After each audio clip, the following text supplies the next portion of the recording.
দাদা কত নম্বর বুথে ভোট দিলেন? একটু আস্তে আস্তে একটু আঙুলটা দেখলে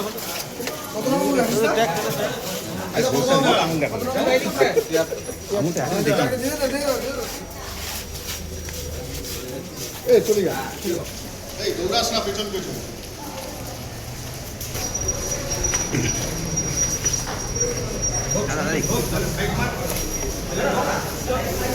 দাদা ভিতরে ঢুকুন না দাদা।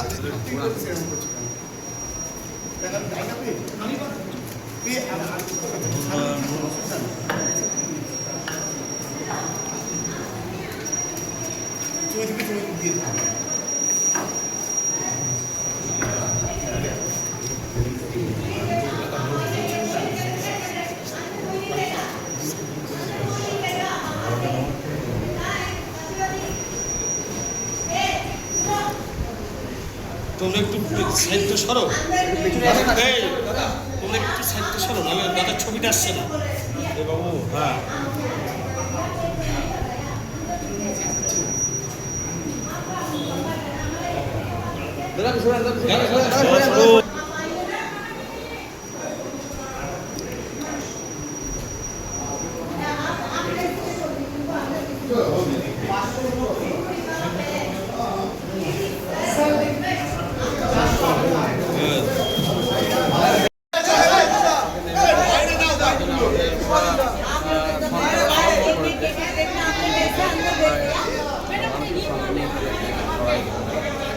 কোনো কোনো অপ্রীতিকর ঘটনার খবর এসছে?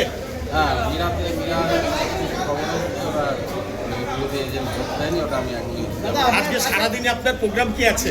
সারা কালীগঞ্জ বিধানসভাটাই আমার আপনার পাশে থেকেই ইভিএম খারাপ, এখনো পর্যন্ত মানুষ ভোট দিতে পারছে। দেখুন, এটা তো এদের কালচার। এই যে আমাদের সকাল সকাল যে জনগণ স্বতঃস্ফূর্তভাবে ভোট দিতে বার হয়েছে, যার জন্য ওরা একটা পরিকল্পনা করে এই ইভিএমটা খারাপ করে রেখে যাতে জনগণ শিক্ষিত হয়, বাড়ি চলে যায়, সেই ভোটারগুলো আমাদের যাতে না আসে, সেটা আমরা দেখছি। এখন কোথায় যাবে? যেভাবে মানুষের দেখা যাচ্ছে যে অন্যান্য সময় যে ভিড় জন্মে বুথগুলিতে, মানুষের আগ্রহ থাকে, এক্ষেত্রে কেন উপনির্বাচনে মানুষের ভোট সংখ্যা কম লক্ষ্য করা যাচ্ছে এখনো পর্যন্ত? দেখুন, আজকে তো দুর্যোগ একটু ইয়ে হবেই, কিন্তু নির্বাচনে এরা তো ভোটটাই মানুষের যে গণতান্ত্রিক অধিকার সেটাকে প্রয়োগ করতে যান, যার জন্য মানুষ বাড়ি থেকে বার হয় কম, কিন্তু এবার অন্যরকম হবে। ছাপ্পা ভোট লুট এরকম কোনো আশঙ্কা করছেন? অবশ্যই, এতে সেইটাই কালচার।